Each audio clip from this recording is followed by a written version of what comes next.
Hello and welcome to Brisbane Open House Design Talks for 2020. This is our lovely talk about loving your local heritage. This talk is chaired by the amazing Loretta Ryan.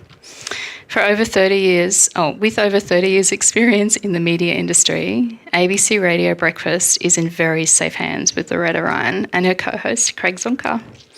Loretta grew up in Brisbane and started in radio at the age of 17, and her experience in media also extends to television presenting and reporting.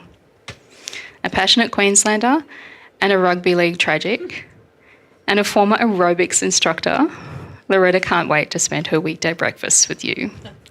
It's all yours. Thank you. I thought you were going to say I can't wait to do some aerobics, but I'm not going to be doing that today.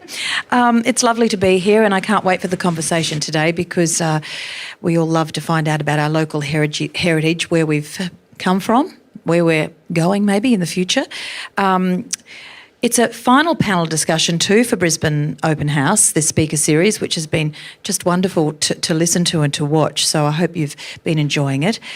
We will be looking at heritage today from 4 different viewpoints and exploring the Aboriginal knowledge of the places that make up the fabric of our daily lives. Before we begin, I would like to respectfully acknowledge the traditional owners of the land on which this event is taking place and acknowledge their elders both past, present and emerging. Now I would like to introduce you to our panel of wonderful speakers here today. First up, we have Cameron Harvey. Cameron is the Queensland Regional Manager of Niche Environment and Heritage.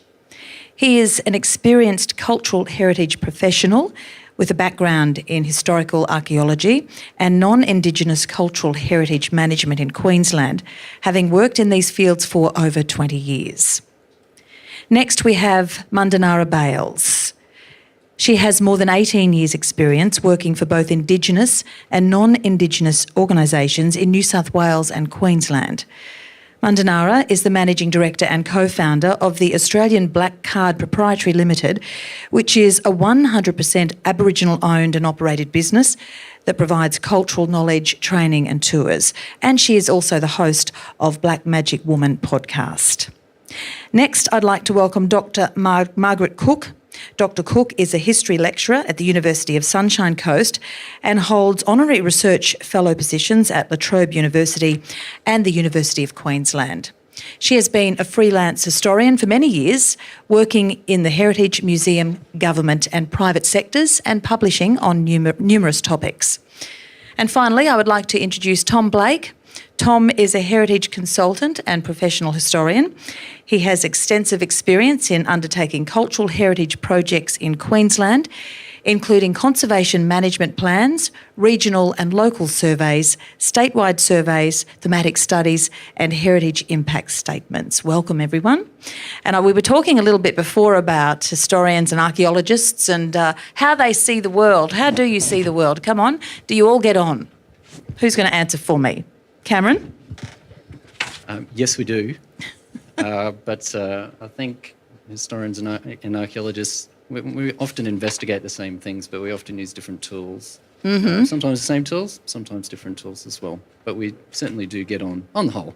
On the whole, Margaret, yes.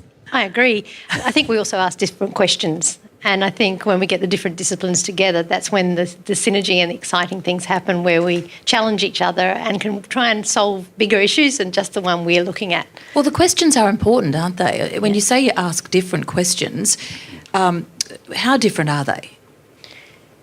Well, we look above the ground. Should I have that the facetious answer? But go on. And we look below as well. Questions, so many questions. Everything that we do is driven by questions. So otherwise it just becomes another activity. Yeah. The whole point of doing archaeology or history is to learn something new, to try and understand our past a bit better, to understand ourselves a little bit better and understand the things that we've done in the past to help us inform about what our future might be like as well. Tom, do we always find the answers?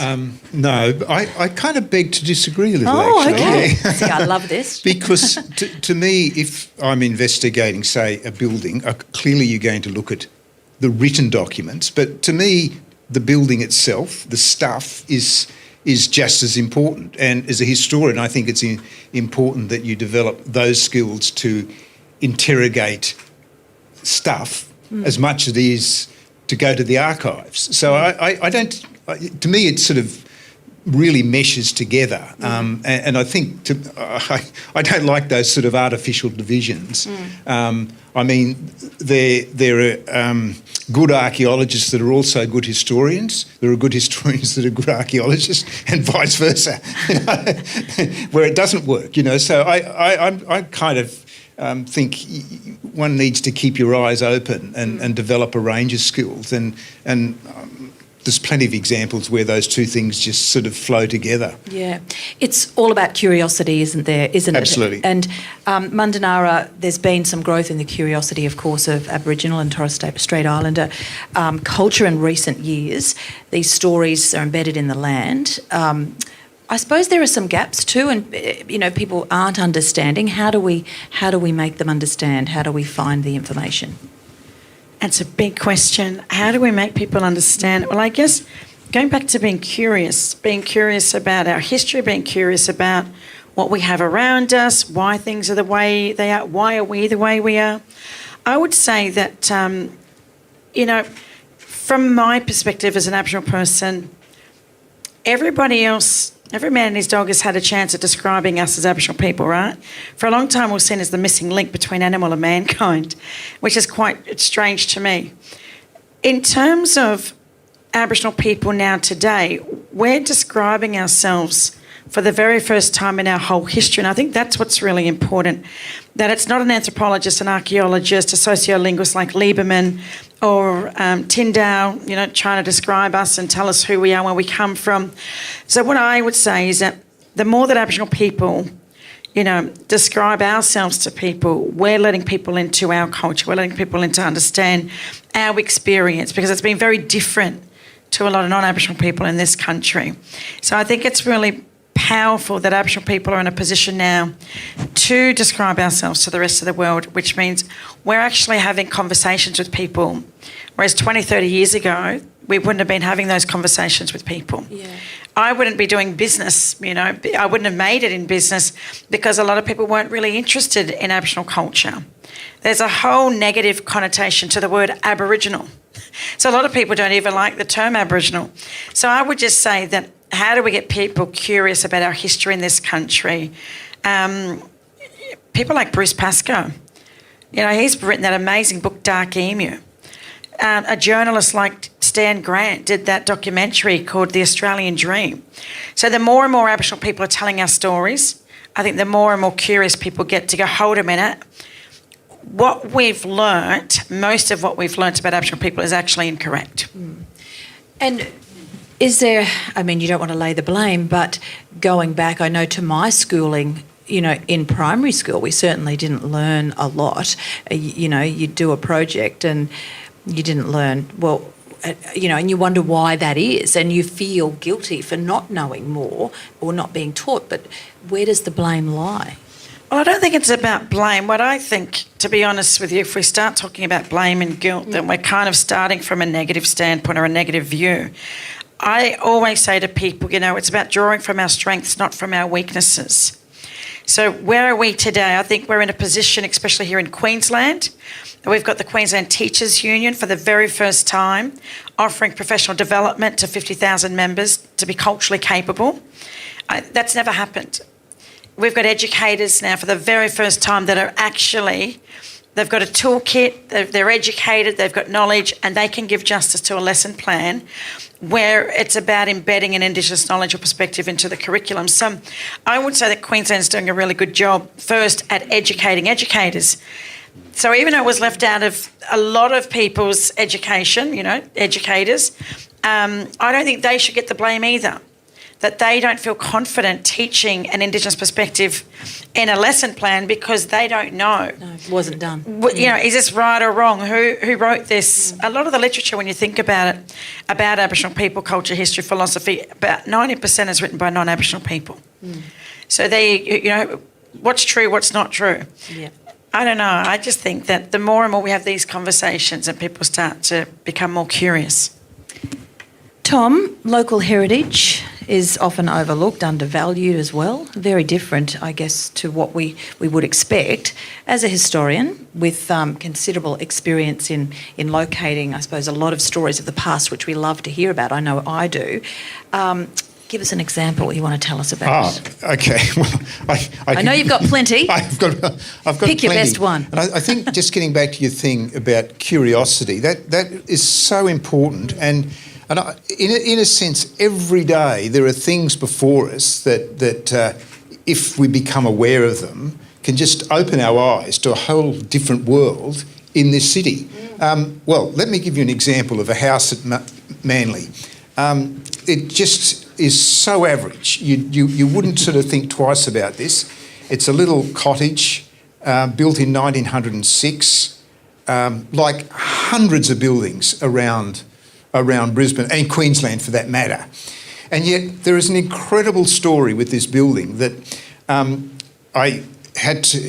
was contested in the Planning Environment Court, and I was an expert witness for the council to prove that actually this house was built before 1911. Now, the first part of it was kind of fairly simple, but I looked at the mortgage, yes, it was built in 1906, no question, and the judge accepted that.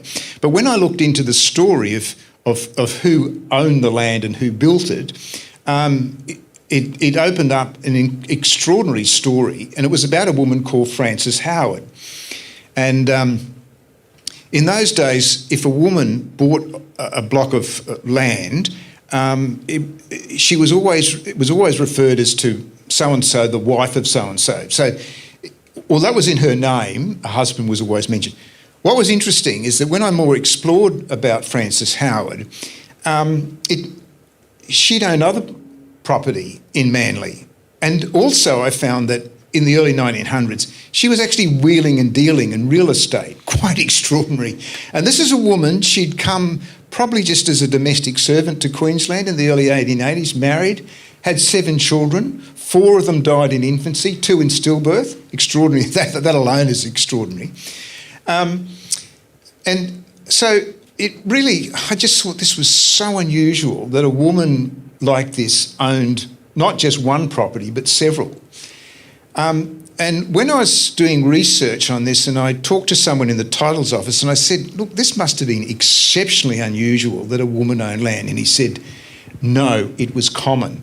And it raised this whole extraordinary question to me of that women in Queensland were property owners in the early 20th century, something that no one has ever written about.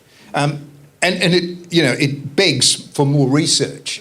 So it really does alter how we might see the role of women in society in Queensland, that they weren't necessarily subservient to their husbands, or even as widows, they owned property. This guy said it was common. Yeah. So I think just from something simple, that you look at the house and you think nothing of it, it opens all these other little questions, or not little questions, but really significant questions about the role of women in society. You say it was common, but people didn't know about it then, or we don't think they did, or was it something that was not spoken about? Not spoken about, obviously. It was frowned upon, though, by some in society? Who knows? I mean, no one knows about this. I mean, that's the extraordinary thing. No academic research has looked at this question. They've looked at the role of women in all sorts of other issues, like voting, etc., etc. But this is just absolutely unknown, and it's just totally under the radar screen. Uh-huh. Maybe you'll find some more then. Oh, no question. Yeah, all right. Well, I'm sure that you've got plenty of stories to tell us this afternoon. I want to go to you, Margaret, though. There are key memories in our lives and lived experiences that really impact, our lives and our future as well. And the stories we tell of our past, often big things like floods, of course. Everyone can remember where they were, 2011 floods. Everyone's got a story of something like that.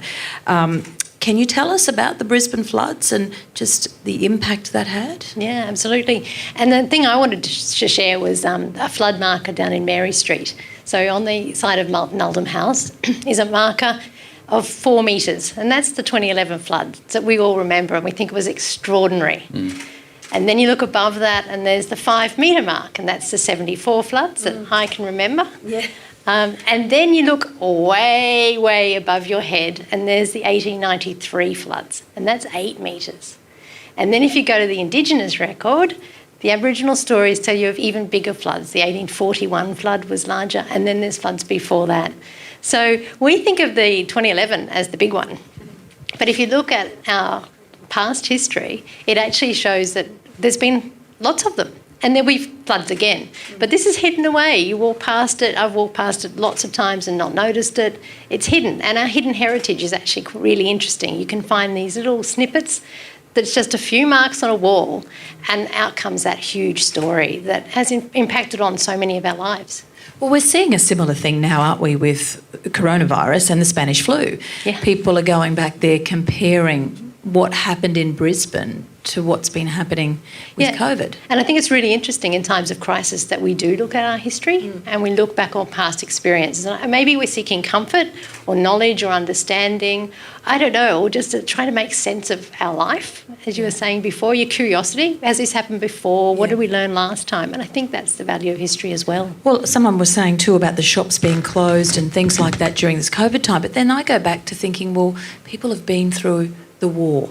I wonder what those war years were like, you know, early on. And, you know, First World War, Second World War, people, you know, watching and listening might have experiences that they know from their parents, you know, grandparents. But, yeah, every generation has something, I think.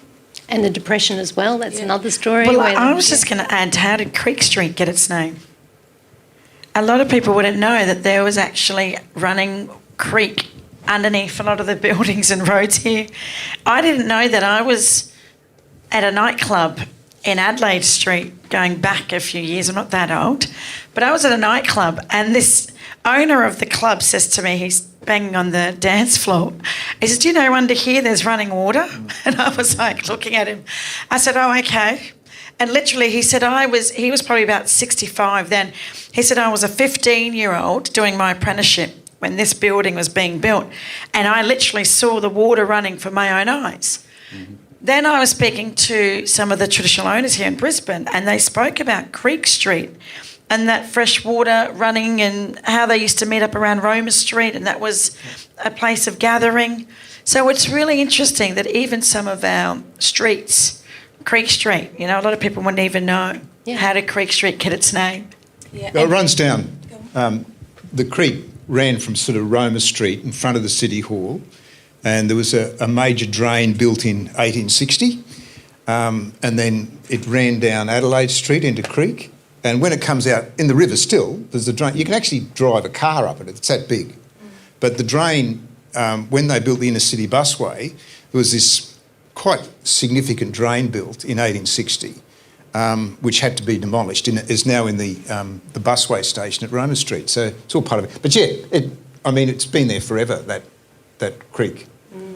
You mentioned the busway. Let's turn to the Cross River Rail, Cameron, because it's your latest project. And as an archaeologist with Cross River Rail, tell us a little bit about what you're doing. Yeah, it was interesting actually, because here we are talking about a number of things that I've actually touched on just recently with a lot of the work we have been doing under the Cross River Rail project and the things we've been finding. Talk about creeks being uncovered. It's one of the first things we noticed at Woolloongabba. You know, it was a series of water holes and was used quite regularly as a water source for the people that lived in that area. And as soon as all that material started coming up from the redevelopment of the GoPrint Centre and the land centre there, the creek that was in the middle of that site started to flow again. Wow. It's everywhere. It happens all the time. And you know, we're a stone's throw away where we're sitting at the moment from a lot of the Cross River Rail activity here in the city, and in an area that was once historically called Old Frogs Hollow for a reason, because it was, you know, not the nicest part of Brisbane at the time, very low lying and quite wet. Yes, I know people who love that story. Can you go a little bit more into it, Frogs Hollow, for us? Well, I mean, the name is referenced as being related to the sounds basically that came from the swamp that was here, being, you know, frogs croaking because of it was so wet. And it's just a low-lying part of Brisbane that's gradually been built up over time, and we've got the modern CBD that sits over the top of it. But during the work, during Cross River Rail, it was quite obvious that there's quite a lot of sediment that's built up here over time. A lot of material has been brought in here over time as well. But there's quite clear, distinct accumulation of material from the flood events that have occurred in Brisbane's just modern history, let alone its ancient history as well. Yeah, tell us some of the other things that you've found while working with the Cross River Rail, the interesting digs. Yeah, well, we've had the opportunity to work on a few interesting sites for many reasons in Brisbane's recent past. One being Woolloongabba itself. So, like I said, it was an early water reserve for the people of South Brisbane. And then, of course, a nice gully, good place to dump your garbage, so it became a garbage dump. And then after that, it became part of the rail yards. And then, it expanded eventually to become that land centre development that's just only recently been knocked down. So it's had quite an interesting past. But as we were doing the works underneath the land centre, it certainly wasn't something that we really expected to find, but we actually did find quite a lot of remnants of the old rail yards, including footings for the old railway turntable that was part of that depot, and a few other pieces of industrial equipment. As you can imagine, a hell of a lot of abandoned rails from the rail yards, and quite a lot of rubbish associated with that the early domestic occupation of that part of South Brisbane as well.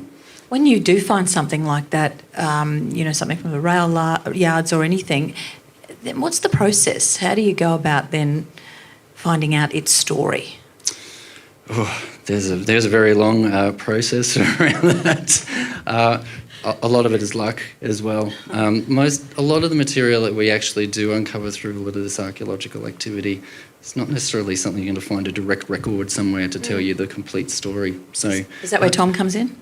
No, well, the historical documentation tells you a lot, and often the archaeology can confirm that, but often it actually is in complete contradiction to what the documentary record talks about. The area here in Albert Street in particular, most people probably don't know, historically it was one of the earliest concentrations of Chinese people that were in Queensland during the late 19th century. And for various reasons, think about it logically, they were living right next door to the major commercial centre of Brisbane, and it was the hub of industrial activity in Brisbane, and you had the river and the port facilities. Really great place to live and develop a business. Yeah. So they were living in this part of Brisbane. It's quite described in the media as an area of vice and a bit of a slum, so there's a lot of illicit activity going on, not a very nice part of the city to live in.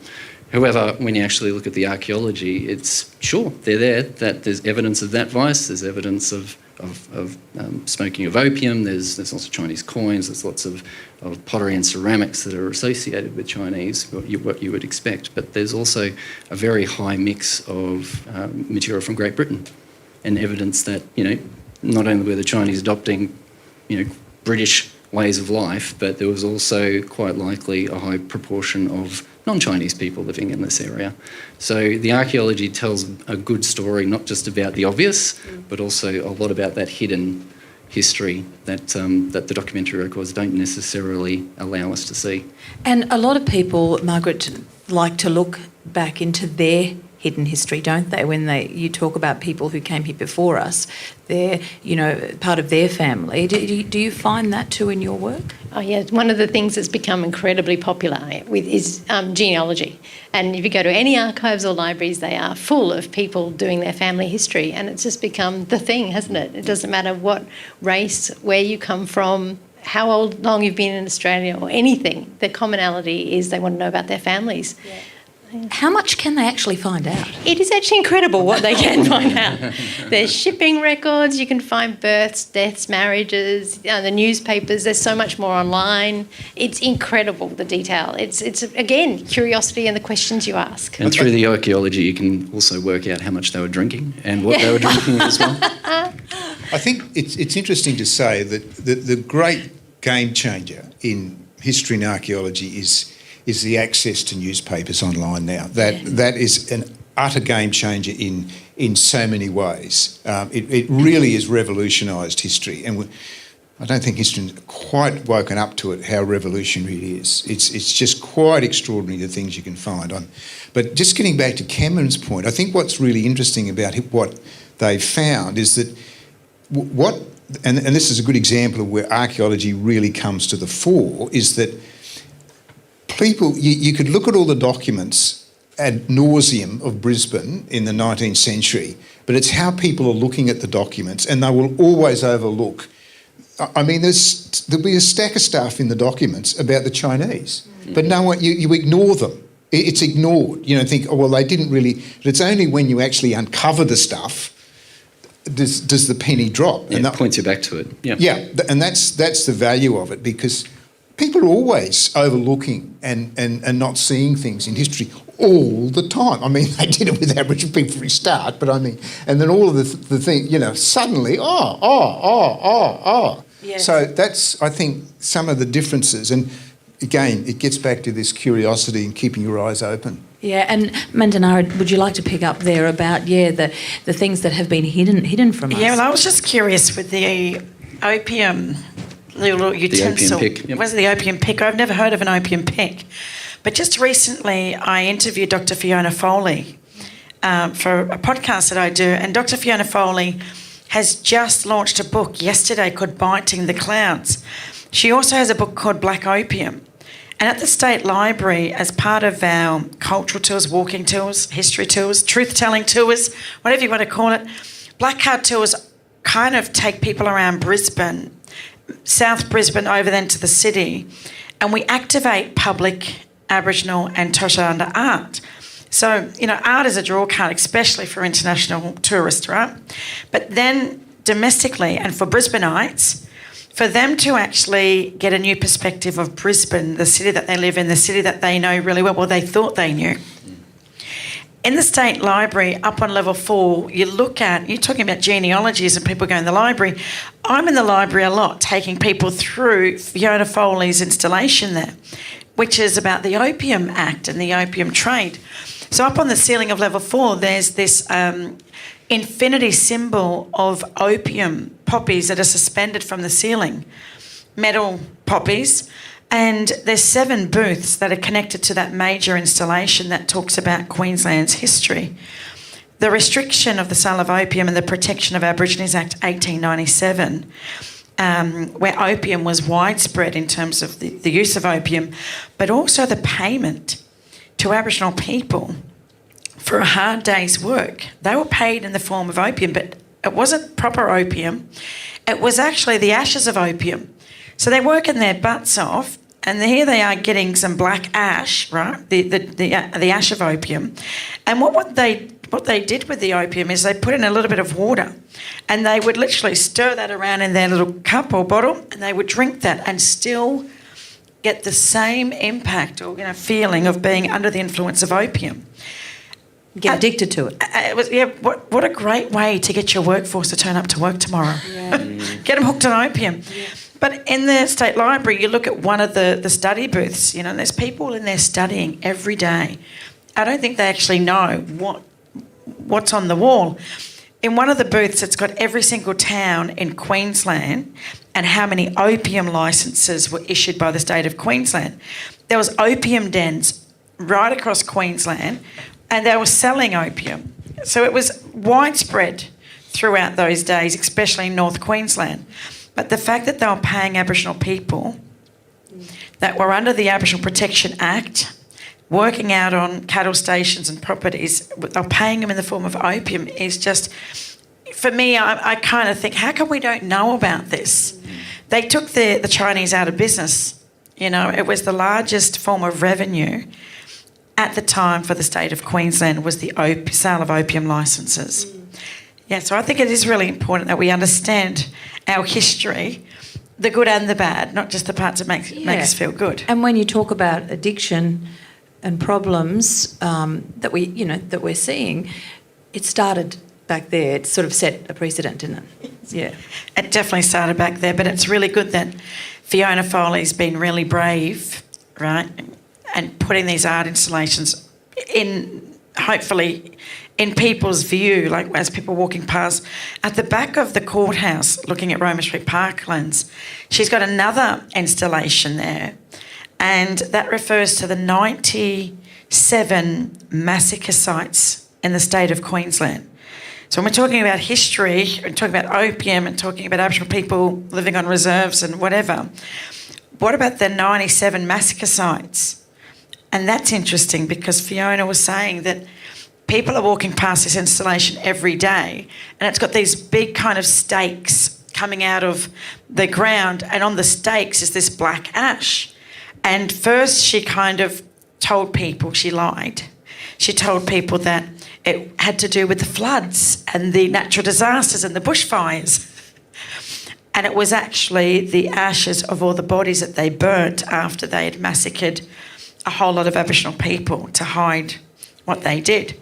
So right there behind the courthouse in the cement, it's etched into the cement, every town where a massacre, every place where a massacre occurred in Queensland. So I just want to say it's really good to have people like Dr. Fiona Foley, who's using art as a platform, right, as a way to remind us of our history, but also just for everyday Brisbane people, Queenslanders, to appreciate our history as well. And to be told that history that many, many people don't know about and wouldn't know that that's there, and if they're looking at it, wouldn't know what it represented.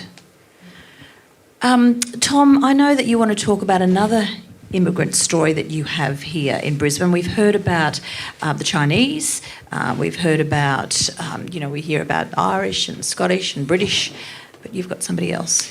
Yeah, this is a church actually at South Brisbane. It's now called the Serbian Orthodox Church. And there's two kind of interesting things about this. It was actually built as a congregational church in the 1930s. And then it got sold, and the Serbian congregation, as you can see from the photo, have kind of done a makeover. And it more represents a fairly typical Orthodox church. So it says one thing about immigrant communities, and actually South Brisbane's very interesting. It's not the only evidence of this. There's two Russian Orthodox churches in South Brisbane. There is, would you believe, a Russian Baptist church, and it's still standing, but it's a house now. And I'd recently discovered a Russian Seventh-day Adventist church. So it shows this and that's only touching the surface in a sense. But what I find remarkable about this church, if you poke your head over the fence, and it's not easy, and if you look at the foundation stone, I've got to read this, and it says the Free Serbian Orthodox Memorial Church, dedicated to the memory of Serbian heroic defenders of the faith and fighters for the freedom of the Serbian nation who gave their lives in the Kosovo-Poljo battle. Now, ask you, what date would you put on that that's represented?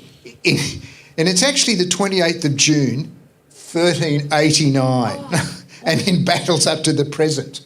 So I think it's interesting is that, like, I guess for Anglos, I mean, if you're Scottish, you might remember the Battle of Culloden and whatever. But for we've got this memory in Brisbane of a battle going back to 1389. Yeah. And I mean, it's there sort of in your face. Well, I was going to say in your face. It's over the fence, but it's in your face. So I guess it just indicates the richness of our communities. I mean, the Serbian community is, in a sense, is small, but nevertheless significant. And I think, that's something we need to kind of remember and commemorate even more, the diversity that's there and the contributions that Serbian people have made to our community. So it's just another little thing that's there that reminds us, that's in our heritage, it's there. Yeah, and that diversity, of course, is increasing, isn't it, as we go on? What are we going to look at in 50 years' time? Do you think the makeup will be of Queensland? Oh, absolutely, yeah. It's actually interesting. I mean, it just seems a bit of if you look at, say, churches in particular, I mean, just how diverse they have been. I mean, I just mentioned a couple. but it is quite extraordinary just how diverse. And not just churches, but temples, etc., etc. I mean, there was a significant number of Chinese temples in Queensland in the 19th century. I think something like 17. I mean, probably only 2 survive, but who'd ever thought, there was at least 17 Chinese temples throughout, and in places that you would not have imagined, like I think Gundawindi, for example. So again, it's that richness that's there. I've got another site that I was going to mention, which is the pylons. There's the remnants, the ruin of the Victoria Bridge, which was washed away in the floods. But the reason I mention it now is because it's got a plaque on it that represents the Greek community, which is also a big part of South Brisbane. Yeah, I forgot. And there's a young boy, a Greek boy who was 11, who was watching at the end of World War I the soldiers coming back, and he got run over by one of the carriages in the parade. And that plaque is there.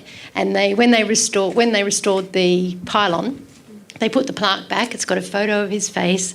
And every year the Greeks celebrate or commemorate Anzac Day at that site.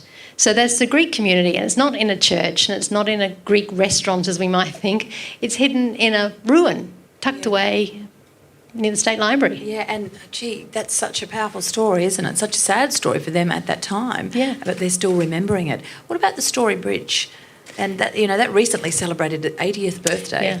Yeah. That's been a very important part of our history. Yeah, well, it was built in 1940, and it's part of the story of the use of the Brisbane River as well, because it was about not being able to bring the big vessels upstream, so they had to build a bigger bridge so that they could build a port further downstream. So yeah, and the story with the Victoria Bridge is that was the only river crossing for a long, long time. The first one was in 1865 and it got eaten by borers because it was a wooden bridge.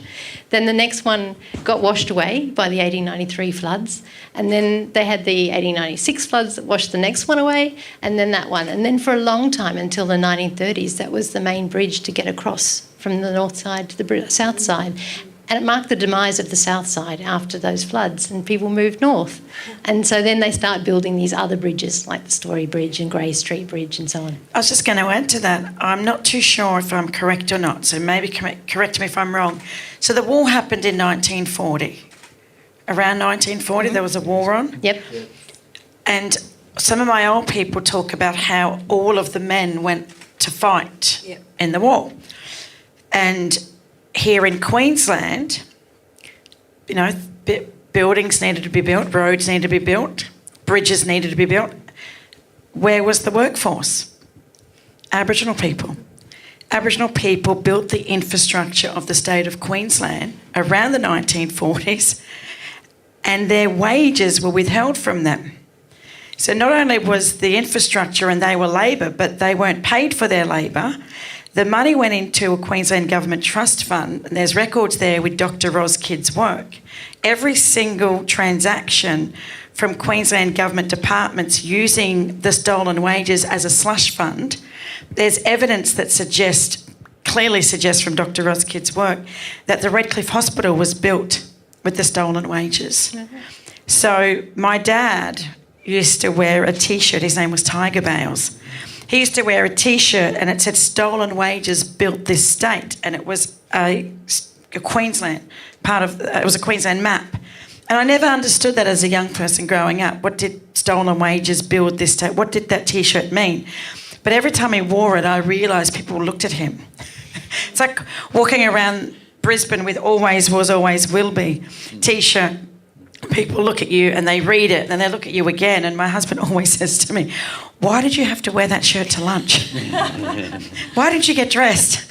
But it's just interesting that my dad used to wear a T-shirt that I had no knowledge of it, and as now I'm a bit older, I have now started to look at Dr. Ros Kidd's work, and basically she's saying that, the Queensland Government basically had tens of thousands of Aboriginal people that were living on reserves up until the 1970s. Aboriginal people that were under that Protection Act, right, the Restriction of the Sale of Opium, Protection of Aborigines Act, they were like wards of the state.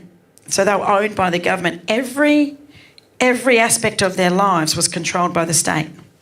So where they worked, where they lived, who they could marry, and whether they could receive their wages. So I think that's really important to understand that legislation right, was in place until the 1970s.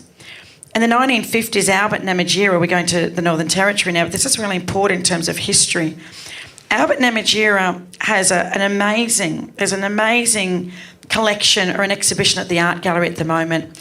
His grandson, Vincent Namatjira, who won an Archibald Prize recently, first Aboriginal person to win one.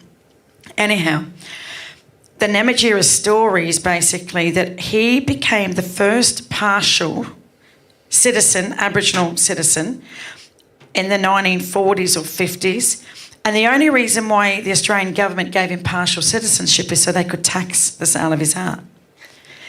Now, Namatjira asked to buy property with his citizenship and they said no, Aboriginal people can't own property. Then he went to buy a pastoral station and they said no, Aboriginal people can't own businesses. But he said, no, I've got my piece of paper, it meant nothing. This poor man, Mr Namatjira, right, held in high regard, very well-known artist. When he died, the Australian government sold the copyright. His wife didn't inherit, or his children didn't inherit his copyright to all of his art. The Australian government sold it to someone overseas. An amazing Australian man, is it Dick Smith? Yep. Dick Smith, he actually fought for the Namatjira family, and there's a documentary, the Namatjira documentary, and Dick Smith, I'm pretty sure, paid $1 million. Now, these are the stories that we tell on a walking tour around Brisbane when we go into the art gallery and we're looking at this amazing exhibition of all of his amazing landscape watercolour paintings. And then all of a sudden we start to talk about his family and his story. So Dick Smith bought the copyright for $1 million and sold it back to the Namatjira family for $1. Oh, wow. Yeah. That was in 2016. So look at all of this time that's passed and that family has never benefited from the sale of any of his artworks or the copyright. Amazing story, yeah. And they are the stories that you do learn when you go on tours around the city, and seeing these buildings. I'm wondering, and it's a question for all of you, about the buildings of today. And are we protecting our past at the moment? Who's game to answer that? Cameron? The ex-government employee. Look, I think we are, but I think maybe people's understanding of what is our heritage, is really the key question here, because it doesn't have to be old, it doesn't necessarily need to be beautiful. It just needs to inspire something in our psyche, effectively. So what's local to me is probably quite, and important, is quite different to Tom, and it's quite different to Mundanara, and it's quite different to Margaret. So to me, the protection is there, it's available, it's possible. And we're only recently starting to see a lot of modern, what we would consider more modern places coming to the fore in terms of, oh yeah, actually that is something that is important to us. That is something that we should be protecting. And I think that's really exciting. I think a lot more modern places should be brought forward for protection, not just those things that we see in our imagination as heritage, your older timber and tin cottages and your amazing grand houses of the late 19th century. Yeah. So, yeah. Has the Queenslander home changed? Is it still the thing? I certainly live in a Queenslander myself. Because it really hasn't changed much. It identifies us, doesn't it? Oh, it does. I mean, it is. There's no question that there is something quite distinctive about houses generally in Queensland, and part of that's to do with a couple of things. I mean, it's quite interesting how one piece of legislation can be quite dramatic. In 1885, there was this very small Act of Parliament. It was about 3 pages, and it was called the Prevention of Undue Subdivision of Land Act. Big mouthful. It's like, these acts. But what it was about was that there was a great issue in the 1880s about overcrowding in cities and terraced houses. So Queensland said, no, we're going to do away with terrace houses. And the way they did it was just had this legislation is that the minimum block of land you could have was 16 perches or 400 square metres. So what that meant was you couldn't build terraced houses, or it was very difficult. So in the stroke of a pen throughout Queensland, we had detached houses. Really simple. It just changed Queensland. And it makes and so the first thing is that all our housing there was no terraced houses anywhere. I mean, it's ironic. You go into New South Wales, in Western Queensland, in Burke, for goodness sake, in the Western, where land's not sort of desperate, but they have terraced housing in Burke. None of that in Queensland.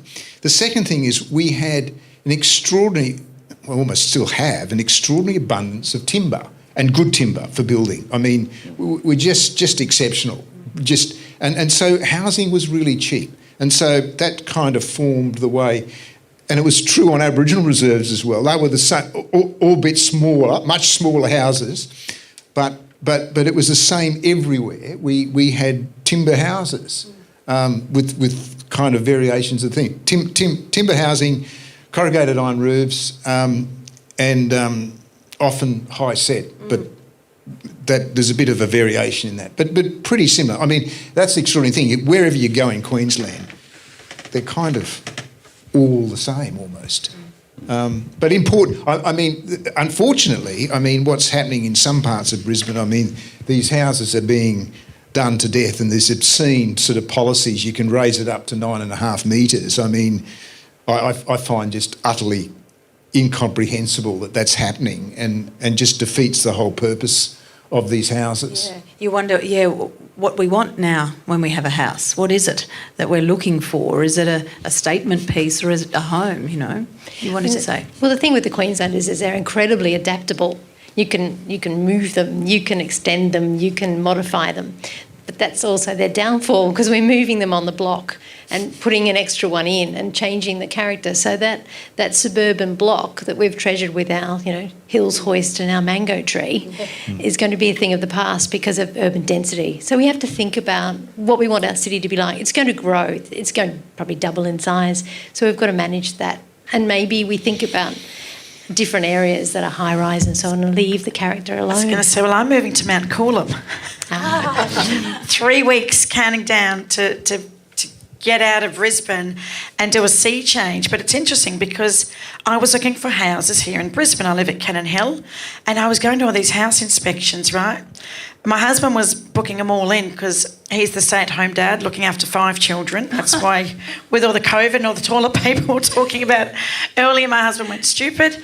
But anyhow, he was looking for houses, and he was not telling me the price of them. So I'm turning up to these house inspections in like Carindale, and I'm like, these were mansions. And I was saying to my husband as we're walking in, I'm looking at him going, how much is this? He goes, oh, don't worry, sweetie. And I'm like, well, am I wasting my time?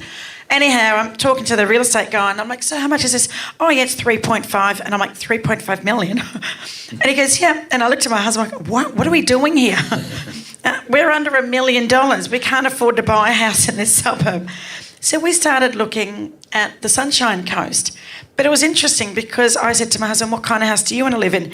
He wanted to live in a Queenslander, and I wanted something that was more of a statement piece. And we had to compromise. So that was interesting, that we never ever thought of what kind of house we wanted to live in until it came to buying a house. He loved the Queenslanders and I didn't. I come from Sydney, by the way, and I was used to living in sardines, like those terrace houses. Getting out of Sydney, coming to Brisbane, you do appreciate space. Yes, that's right, the wide open spaces. When we talk about history and finding out about people and where we live, a great place to do it is in a cemetery. Have you walked around a cemetery and seen the years on those graves and the stories that you can learn? Margaret, you would have looked at, not that you spend a lot of time in cemeteries, but you would have... I probably do. They're a great place to take school children because they are full of stories. Yeah. And you can go, and probably particularly topical at the moment, because you take them through and show them that we used to die of diphtheria and cholera and typhoid and all of those things that we take for granted that we don't anymore. And you see people who've died from mining accidents or drownings and so on. And so you get an insight into what life was like before. So they're really good. And that's before we even get to the iconography and the architecture and the religious elements that we were talking about before. They're an absolute smorgasbord of history, really. There's so many stories you can tell. Yeah, they definitely are. I mean, you would have... Yeah, but again, it's the hidden things where you don't see... just getting back to stillbirths or early infancy. Often this woman I talked about before, she lost 4 children. She was living at Annerley, and the 4 children are buried in South Brisbane, but there's no grave. She simply couldn't afford it. And, you know, I mean, more tragically, if we go to a place like Cherbourg, Aboriginal settlement, that talking about pandemics, in 1919, 20% of the population died of the Spanish flu. It was the highest rate of mortality in Australia, 20%. And of course, people were buried in mass graves there and all unmarked, although they have recently discovered actually where those burials occurred. So again, you know, cemeteries can be a bit deceptive because the real stories are still hidden, and really tragic stories. There's always a family member somewhere you can find, isn't there, if you dig hard enough to find that story? And I'm sure, Margaret, you and Tom, you would have maybe looked for people to tell the story to you? Well, this is where Tom was talking about the newspapers that are online now. They are a treat, and then you get names and you can start following those through records. And then you do oral history and you actually find the families and get the stories, and that's when you get the richness really coming through. Have you done your own? Yeah, luckily my father had done most of it, so yeah, I have it. What can you tell us? Well, it's not particularly exciting. It's probably the traditional fifth generation coming out on the ship type story, and he's got his great-great-grandfather's diary, so that's quite interesting. They're from Scotland and they came out, so it's a fairly predictable story, I'm afraid. We have a lot of, you know, war history as well, and of course when you walk around Brisbane and you see some air raid shelters that are now made into little coffee hubs. I know my mother tells me about being at school and having to run out into the grounds to the air raid shelter doing a drill. Do we know where they all are? Yeah, we do probably. How many are there? Lots. That we know of? Lots. Well, I guess there's 2 categories. Well, probably more than 2 categories. There's quite a significant number that remain that were public air raid shelters. I mean, in parks and all around Brisbane. I mean, and if you know what they're like, you know, they're pretty distinguishable. Then there's ones that are actually kind of semi-hidden in car parks. Well, there's one I know someone pointed out in a building at Greenslopes in the car park of this set of flats. I know there's one at Ashgrove in someone's backyard or side yard, a small one, and numbers of buildings had them built at the back. Possibly one of the most interesting air raid shelters was built in a building that's now demolished, which was the police station at Roma Street. Because obviously when the war started to really happen, when Japan bombed Pearl Harbor, the government decided in the basement of the police station to build a command centre for, obviously, you know, the local command, you know, so that was the Minister for Home Affairs and whatever. So they reinforced all these walls in the basement of the police station. The building was mainly demolished in the late 1960s, but they didn't ever demolish this basement. Because it had all this reinforced concrete wall. And it was only with building of the inner city busway that this was all discovered. And it was amazing what was intact. I mean, they even had these little holes between one room to the other where they'd put bricks in, just loose bricks, so that if you had to escape from one room to the other, the bricks were still in place, literally. Yeah. And Karen, you know, you must have just a mountain of stuff that you still haven't found yet with this Cross River Rail project. Well, there's still work ongoing, that's certainly for sure. And, you know, we have come across everything from local residents' backyard rubbish to the remains of what was obviously a bootmaker's small business at some point to, you know, the old pub that used to be on the corner just down the road here on the corner of Albert Street. There's still a little bit more to go. We'll never know what we won't find until the time comes. Yeah. For people who do want to know more about the history, I mean, what's your advice to them? Well, it's a good question. I mean, I know we're certainly working towards some kind of public exhibition display. There's already a lot of information that's already on public display with the Experience Centre for Cross River Rail here in the city. One of the exciting things I think about the archaeological record as well is that we've been talking a bit about education, and it's a fantastic educational tool. And one of the things that we're quite passionate about is actually making sure that some of this material does get that additional research, it does get that additional investigation. It gives a whole new generation, effectively, of archaeologists and probably historians as well, an opportunity to start asking some new questions about Brisbane's history that may never have been asked if this work hadn't actually happened. So, we're pretty excited about that. We've already got people lined up through the university system that are going to start looking at some of this material in the next few years, and it'll be really exciting to see some of that come out into the public sphere too. Margaret, why is it important that we should really delve into our own history? Our personal history, or both, I think. I think people have a sense of being. I think it makes you realise you're more important than you're just yourself. I think you can become really selfish and self-centred, and I think it's very important to realise that there's thousands of years of history in this country and you're just a little drop. And even in your own family, you're just one piece. I mean, I think of history as a jigsaw. I always have.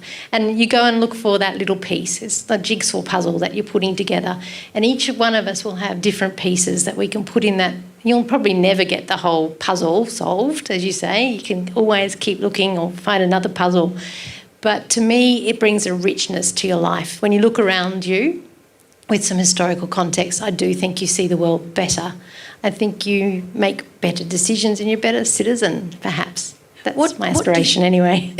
What do you think people looking at 2020 in 50, 100 years, sitting around like this, I don't know how they'll be talking, probably not with a microphone, I don't know what they'll be doing, reading each other's minds.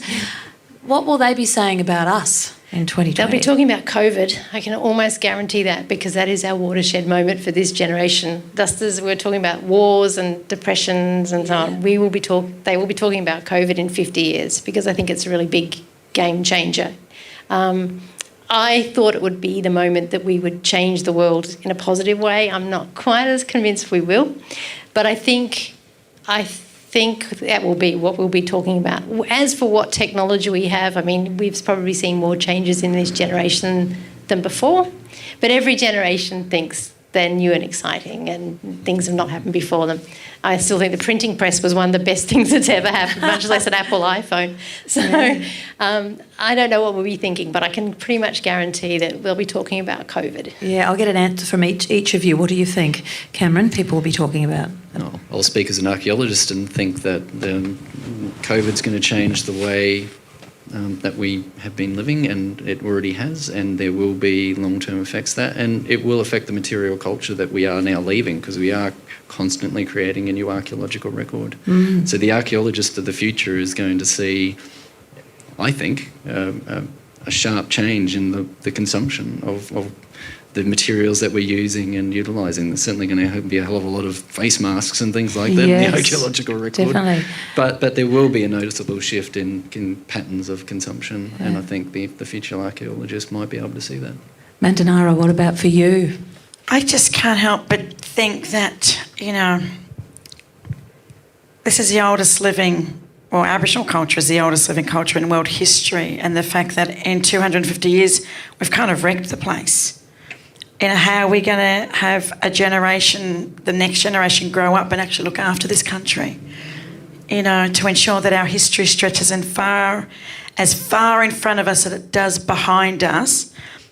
I don't know what kind of generation's coming through, but I just hope that they start to really think about looking after the planet so that our future generations inherit a healthy planet, clean water and clean air. That's what I hope they're thinking about. They're not thinking about, they're doing it. Yeah. And Tom, what will they be talking about? I'd agree. I think the COVID call is too early. I think we're so locked into it. I want some distance. But I think that's the great challenge. I met this grazier out at Wandowan, and he was researching the 150 years history, and he says, we're going to own this property for another 150 years. That's how long thinking he was, but we need to think even longer. and we ain't doing too well at it. How much we've wrecked it, you could say, in the last 50 years or 20 years.